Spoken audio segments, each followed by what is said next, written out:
नमस्कार, स्वागत है आप सभी का सीएनबीसी आवाज पर। आप देख रहे हैं खिलाड़ी नंबर 1 और 2024 के साल का ये पहला मुकाबला रहेगा। हमारे जानकार आपको बताएंगे आपकी क्या ट्रेडिंग रणनीति होनी चाहिए और इस हफ्ते 3 जानकार हमारा साथ देंगे। पहले बाजार का हाल आपकी स्क्रीन पर लेकर आते हैं। शुरुआत जैसी उम्मीद थी फीकी ही हुई है, लेकिन अब धीरे धीरे करके मोमेंटम आ रहा है और मोमेंटम खास तौर से मिड कैप्स में देखने को मिला है। मिड कैप इंडेक्स 394 अंकों की बढ़त पर कारोबार करता हुआ एक पॉकेट जो आउट परफॉर्म कर रहा था पिछले साल यानी कि 2023 में, वो इस साल भी दरअसल एक तेज शुरुआत दिखाता हुआ नजर आ रहा है। साथ ही साथ आप गौर करिए निफ्टी और निफ्टी बैंक में क्या हो रहा है। तो निफ्टी आपके सामने 21,735 के लेवल्स पर ट्रेड करता हुआ, साथ ही साथ आप गौर करिएगा निफ्टी बैंक के हाल पर, जहां पर 28 अंकों की बढ़त के साथ कारोबार देखने को मिला है। तो मूड माहौल थोड़ा सा बेहतर होता हुआ। अब कहां से खरीदारी आ रही है? सरकारी कंपनियां, कोल इंडिया देखिए ये जोरदार तेजी में, बीपीसीएल देखिए ये जोरदार तेजी में है, पावर ग्रिड में हम देख रहे हैं करीब आधे % के गेंस बनते दिखाई दे रहे हैं। तो ये पॉकेट है जहां पर मजबूती देखने को मिली है। टाटा मोटर्स एक आउट परफॉर्मिंग शेयर रहा है, 2023 का डबल हुआ एक ही साल में ये, और वो स्टॉक भी इस साल की शुरुआत एक पॉजिटिव नोट पर 225 अंकों की बढ़त पर करता हुआ दिखाई दे रहा है। अदानी ग्रुप में कुछ ही देर पहले दरअसल तेजी की पोजीशंस आना शुरू हुई थी। तो अदानी एंटरप्राइजेस पोर्ट में हम देख रहे हैं खरीदारी करीब 1 से 1.5% से ज़्यादा की, इनफैक्ट 2% तक के मूव्स अब आना हो गए हैं शुरू। चलिए, ऐसे में हमारे जानकार इस हफ्ते क्या रणनीति अपनाएंगे, अप्रोच क्या रहेगी, कौन कौन भाग ले रहा है, इस सब पर बातचीत करते हैं। पहले मिलवाते हैं आपको हमारे तीनों ही जानकारों से। इस हफ्ते हमारे साथ दरअसल जुड़ रहे हैं पृथ्वी फिनमार्ट के हरीश जुजारे, मंत्री फिनमार्ट के अरुण कुमार मंत्री और कोटक सिक्योरिटीज के अमोल अठवले। आप तीनों का ही स्वागत है और आप तीनों को इस नव वर्ष की ढेरों शुभकामनाएं। Have a happy and prosperous 2024। बताइए अमोल, अप्रोच क्या रहेगी आज की और इस साल की भी? जी, I think Harshada ji, I think जैसे कि आपने कहा कि टाटा मोटर्स एक बिगेस्ट गेनर है, तो फ्रंटलाइन स्टॉक पे ज्यादा फोकस करूंगा मैं। और मार्केट थोड़ा सा ओवरबॉट है, तो मुझे लगता है कि शायद एक कंसोलिडेशन फेज आ जाए। तो शॉर्ट टर्म के लिए अगर मैं इंडेक्स देखता हूँ तो 21,800 और 22,000 ये एक इमीडिएट रेजिस्टेंस रहेंगे, वेर एज 21,600 एक इमीडिएट सपोर्ट रहेगा। अप्रोच चाहिए कि क्वालिटी स्टॉक्स में है, उसमें जो एक्टिविटी जो बनी है वो मोमेंटम कैरी रह सकता है, तो फोकस क्वालिटी स्टॉक्स पे ही होगा फिलहाल आपके लिए बिग बॉय स्टॉक्स पर, और थोड़ा सा कंसोलिडेट करने की तैयारी में रह सकता है मार्केट, तो वो भी आपको जहन में रखना है। हरीश, आपकी अप्रोच इस मार्केट में? गुड मॉर्निंग हर्षदा जी, और आपको और सारे व्यूवर्स को नया साल का हार्दिक शुभकामनाएं। मार्केट देखा जाए तो जिस तरीके से मार्केट पिछले साल में और पिछले महीने में चला है, मुझे लग रहा है कि थोड़ा बहुत ओवरबॉट है बिल्कुल, लेकिन अभी भी मोमेंटम, ऐसा कुछ रिवर्सल ट्रेंड नहीं दिखा जा रहा चार्ट्स पे। तो मुझे लग रहा है कि साइडवेज कंसोलिडेशन में अपसाइड बायस ही रहेगा ऊपर की ओर।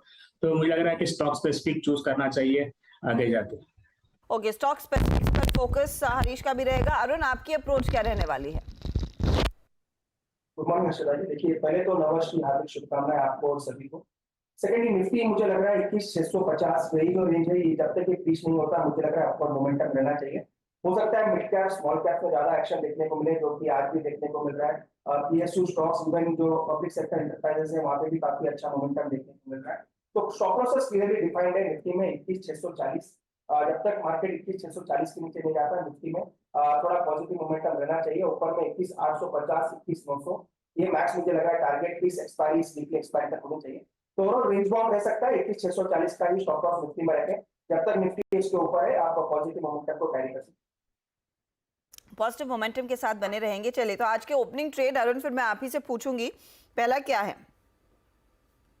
ये पहला स्टॉक एनएचपीसी रहेगा। ओवरऑल पीएसयू स्टॉक्स मुझे लग रहा है काफी अच्छे लग रहे हैं। पावर सेक्टर, इवन रेलवे, सभी में अच्छा मोमेंटम नजर आ रहा है। तो एनएचपीसी में बाई करने की सलाह रहेगी। 65 का स्टॉप लॉस रहेगा और 71 का अपर में टारगेट।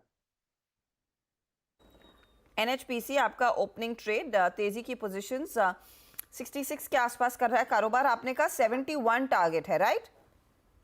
जी, 71 का टारगेट, 65 का स्टॉप लॉस रहेगा और 71 के टारगेट के लिए बाई साइड का ट्रेड। जैसे मैं बोल भी रही थी जब हम मार्केट ट्रैप कर रहे थे कि देखिए आज फिर से सरकारी कंपनियों में अच्छा खासा जोश देखने को मिल रहा है। अमोल अठवले, आपका ओपनिंग ट्रेड? जी, मुझे एक जुबिलेंट फूड अच्छा लग रहा है। करंट लेवल्स 563 के आसपास चल रहा है। पोजिशनल है, टारगेट आई थिंक 600 एंड 605 तक जा सकता है। स्टॉप लॉस उसका रहेगा 549। एक पॉजिटिव कंसोलिडेशन है, 3-4 दिन स्टॉक कंसोलिडेट हुआ है, बट यहाँ से रिवर्सल के पूरे चांसेस चार्ट्स पे दिख रहे हैं। तैयारी 603 के टारगेट के लिए एक मौका जुबिलेंट फूड आपको देगा, तेजी करके चले 549 के स्टॉप लॉस के साथ आपने ये ट्रेड लेना है। तो ये है बाय साइड का ट्रेड। हरीश, बताइए आपका पहला ट्रेड। हर्षदा जी, मेरा पहला ट्रेड रहेगा इप्का लैब्स में। मुझे लग रहा है कि यहाँ पे एक ब्रेकआउट दिया है चैनल का, तो मुझे लग रहा है कि यहाँ से तेजी मोमेंटम पकड़ने के चांसेस ज्यादा लग रहे हैं। मुझे लग रहा है करंट लेवल से बाय करने की राय है। मुझे लग रहा है कि टारगेट्स रहेंगे 1220 का और स्टॉप लॉस 1070 का। ये थोड़ा सा पोजिशनल ट्रेड होगा क्या इप्का वाला? यस। ओके, पोजिशनल ट्रेड है, इसीलिए 1220 का आपको टारगेट दिया जा रहा है। इप्का लैब्स, ये है हरीश की पहली पिक। हरीश, लगे हाथ दूसरा ट्रेड भी देंगे? हाँ बिल्कुल। मेरा नेक्स्ट ट्रेड रहेगा केमिकल स्टॉक्स में। एक बालाजी अमाइंस जो है, मुझे बाइंग नजर आ रहा है इस स्टॉक में, और मुझे लग रहा है कि इस स्टॉक में अच्छा खासा मोमेंटम बिल्टअप हो रहा है और वॉल्यूम के साथ गेन हो रहा है। तो करंट लेवल्स पे बाय करने की राह है। टारगेट्स रहेंगे 3000 का और स्टॉप लॉस रहेगा मेरा 2580। बालाजी अमाइंस, और मुझे याद है आई थिंक पिछले हफ्ते भी इसका जिक्र हम कर रहे थे कार्यक्रम में। बालाजी अमाइंस में तेजी का ट्रेड, 3000 का टारगेट और 2580 के आसपास का स्टॉप लॉस। ये केमिकल कंपनियों में एक बार फिर तेजी की लहर बनती दिखाई दे रही है। उसी पर्सपेक्टिव को ध्यान में रखकर हरीश ने पिक किया है। अरुण, आपका दूसरा ट्रेड? अच्छा, दूसरा ट्रेड अगेन मेरा फर्टिलाइजर्स केमिकल से रहेगा। जीएनएफसी मुझे लग रहा है ये इसमें काफी अच्छा ब्रेकआउट नजर आ रहा है। लास्ट ऑलमोस्ट 10 से 14 दिन के हाइस के ऊपर निकला है। वॉल्यूम्स काफी अच्छे नजर आ रहे हैं। तो 780 के आसपास चल रहा है, करंट रेट पे बाय करें। 750 का स्टॉप लॉस रहेगा और 845 का टारगेट। 750 का स्टॉप लॉस और 845 का टारगेट। जीएनएफसी बाय साइड का ट्रेड। आज देखिए अच्छी खासी वृद्धि देखने को मिल रही है अक्रॉस द बोर्ड फर्टिलाइजर कंपनियों में, क्योंकि इनका जो सबसे बड़ा रॉ मटेरियल इनपुट होता है गैस, उसके दामों में कटौती का ऐलान सरकार ने किया है, जो क्लियरली इनके सप्लायर्स इनको पास ऑन करते दिखाई देंगे। तो वो एक चीज़ जो फ्लेवर में है जीएनएफसी के लिए। 845 टारगेट, 750 स्टॉप लॉस। अमोल, आपने तो इनफैक्ट पिज्जा ऑर्डर करके शुरुआत की है दिन की। दूसरा ट्रेड क्या रहेगा? दूसरा मुझे एक एसबीआई कार्ड अच्छा लग रहा है। एट करंट लेवल 766 के आसपास चल रहा है। 800 और 815, थोड़ा टाइम लेगा स्टॉक, बट लेवल्स अच्छे हैं, तो 800 और 815 तक जा सकता है। और स्टॉप लॉस उसका रहेगा 750। काफी अंडर परफॉर्म रहा है, 3-4 महीने का करेक्शन है स्टॉक में, और यहाँ पे रिवर्सल के साइंस दिख रहे हैं। हाँ, 750 का स्टॉप लॉस रखिएगा।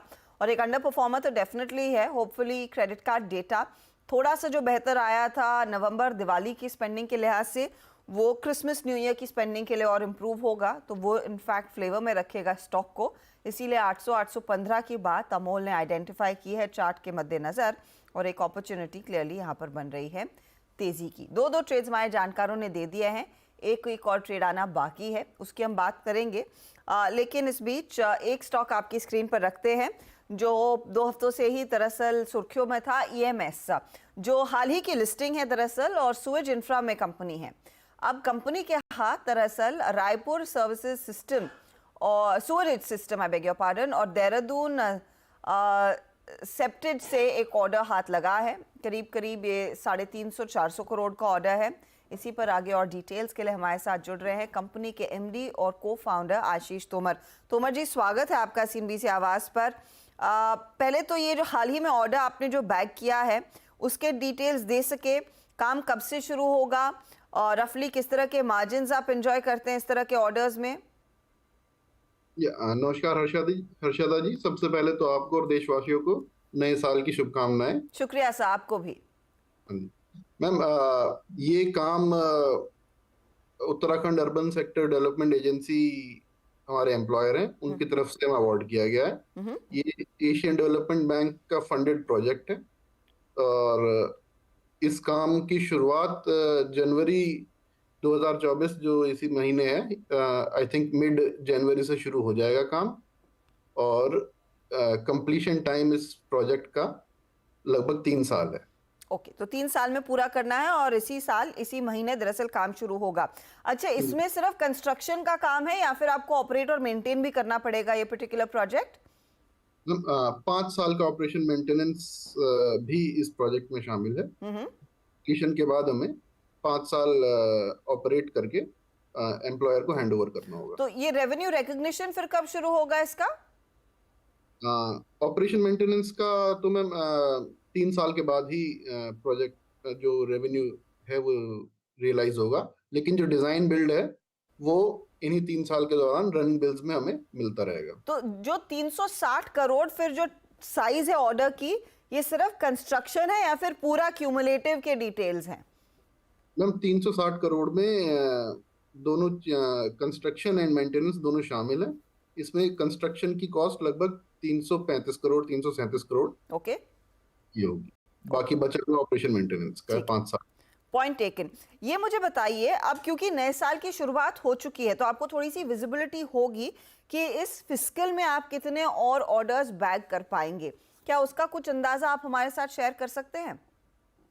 मैम टेंडर बेस्ड बिजनेस है हमारा, तो लगभग जो हमारी पास्ट परफॉर्मेंस रही है उसके हिसाब से अगर आकलन करें तो आई एम क्वाइट श्योर कि हमें ठीक ठाक projects by end of this financial year मिल जाएंगे। तो रफली कितने प्रोजेक्ट्स में आपने बिड किया है और इस समय आपकी कितनी ऑर्डर बुक पोजीशन है, ये नया ऑर्डर जोड़कर 350 करोड़ वाला? अनएग्जीक्यूटेड जो बैलेंस वर्क अमाउंट है वो हमारा अभी लगभग 1700-1800 करोड़ के रेंज में होगा, और लगभग 2000 करोड़ के टेंडर्स में हमने पार्टिसिपेट किया हुआ है, जिसमें हमें काफी उम्मीद है कि ठीक ठाक अमाउंट के प्रोजेक्ट्स हमें मिल जाएंगे।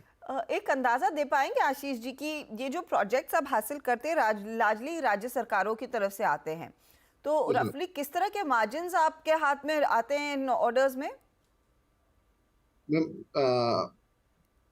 हमारा एबिटा लगभग 28-29% के आसपास रहता है। तो ये स्टडी रहेगा, इसमें कुछ और डिविएशन का अनुमान नहीं है फिलहाल? नहीं मैम, ये हम जो भी टेंडर्स डालते हैं उसमें जो भी कॉस्टिंग हम रखते हैं अपने प्रॉफिट से बिना कॉम्प्रोमाइज किए डालते हैं, और अब तक और होपफुली आगे भी यही ट्रेजेक्टरी मेंटेन रहेगी। अच्छा आशीष जी, मुझे एक अंदाज़ा दे सके, क्योंकि अब हम इलेक्शन ईयर में उतर रहे हैं तो क्लियरली आपको सेंट्रल गवर्नमेंट से तो ऑर्डर्स मिलेंगे ही, लेकिन किन राज्य सरकारों की तरफ से ज़्यादा खर्च होता हुआ दिखाई देगा इंफ्रास्ट्रक्चर पर, जो प्रोजेक्ट्स आप अंडरटेक करते हैं? जहाँ तक मुझे याद है आप झारखंड, वेस्ट बंगाल में अच्छा खासा दबदबा रखते हैं, वहाँ पर कुछ और विजिबिलिटी है क्या? ऑर्डर्स किस तरह के आगे आ सकते हैं? मैम ये वाटर सेक्टर में तो लगभग पूरे देश में ही काम हो रहा है, और अच्छा खासा बजट सरकार ने इसके लिए अलॉट कर रखा है, और एग्जीक्यूटिंग एजेंसीज काफी एक्सटर्नल फंडिंग से भी काम एग्जीक्यूट करवा रही हैं। उन्हीं को हम बेसिकली ज्यादा टारगेट करते हैं, जिससे फंड्स की कोई शॉर्टेज की वजह से काम बीच में अफेक्ट ना हो। तो किस तरह की ग्रोथ रफली नए साल यानी कि नए कैलेंडर ईयर में आप कॉन्फिडेंटली एंजॉय कर सकते हैं? जो आपने पिछली बारी मेंशन किया था 20-25% ग्रोथ, वही रहेगी या फिर उसको बेटर करने के आसार हैं? मैम उतनी ग्रोथ तो हो ही जाएगी मेंटेन, जो हमारे प्रोजेक्शंस हैं उन्हें तो मीट कर ही लेंगे, ये ऐसी उम्मीद है मुझे। चलिए आशीष जी, बहुत बहुत शुक्रिया हमारे लिए समय निकालने के लिए, एंड गुड लक फॉर 2024।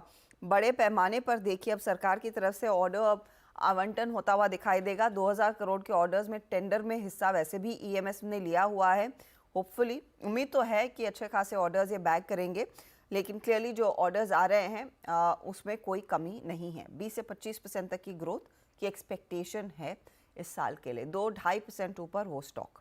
चलिए काम करते हैं, लेंगे एक ब्रेक के बाद एक स्टॉक हमारे जानकार और जोड़ेंगे अपने पोर्टफोलियो को और मजबूत करने के लिए, उसका जायजा और साथ ही साथ ओवरऑल रिकैप आगे।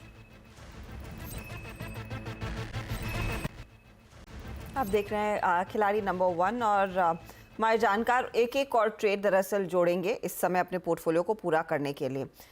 हरीश बताइए आपका क्या ट्रेड रहेगा? हर्षद जी, मेरा दूसरा स्टॉक में थोड़ी देर के बाद दूंगा, अभी फिलहाल मैंने ऐड नहीं कर रहा हूँ। नहीं, आपको इसी आधे घंटे में देना पड़ेगा, तो आप 2-3 मिनट और ले लीजिए, क्योंकि पोर्टफोलियो तो पूरा तीनों के साथ ही शुरू होगा ना, नहीं तो थोड़ा सा फंस जाएंगे आगे हरीश जी। अरुण बताइए आपका अगला ट्रेड।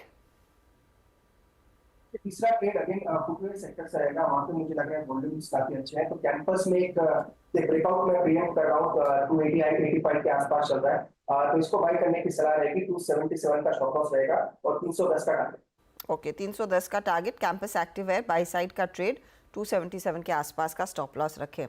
अमोल, आपका तीसरा ट्रेड क्या रहेगा? जी, मुझे एक लेटेंट व्यू अच्छा लग रहा है, 454 के आसपास है, पोजिशनल है 484 तक के टारगेट साथ दिख रहे हैं चार्ट्स पे, और स्टॉप लॉस उसका रहेगा 443। एक कंसोलिडेशन में है, स्टॉक चला नहीं है लास्ट रैली में, आई थिंक यहाँ पे रिवर्सल फॉर्मेशन है जो आगे जाके कंटिन्यू एक बुलिश ट्रेंड में हो सकता है।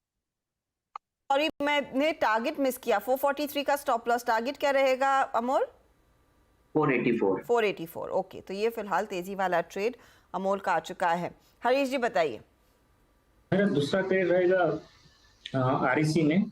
आरईसी बाय करने की राय है करंट लेवल्स पे, और टारगेट्स बन रहे हैं 460 का, और स्टॉप लॉस रहेगा 408। ओके, 460 के लिए आरईसी में मौका तेजी का, और 408 का आप स्टॉप लॉस लगाकर चलेंगे। ये है इनफैक्ट हरीश की तरफ से ट्रेड। चलिए, मैं सारे ट्रेड्स एक एक करके देख लेती हूँ, आपकी सहूलियत के लिए हम टारगेट स्टॉप लॉस दोबारा आपको दिखा देंगे, और इंडिविजुअल रिटर्न्स क्या बन रहे हैं वो भी आपके सामने आएगा। अरुण कुमार मंत्री ने एनएचपीसी दिया अभी 71 का टारगेट, 65 का स्टॉप लॉस। फिर जीएनएफसी आया, 845 टारगेट है, 750 स्टॉप लॉस है, और कैंपस एक्टिववेयर 310 का टारगेट और 277 इनका स्टॉप लॉस है। ये है वो 3 ट्रेड्स जो अरुण कुमार मंत्री ने जोड़े हैं।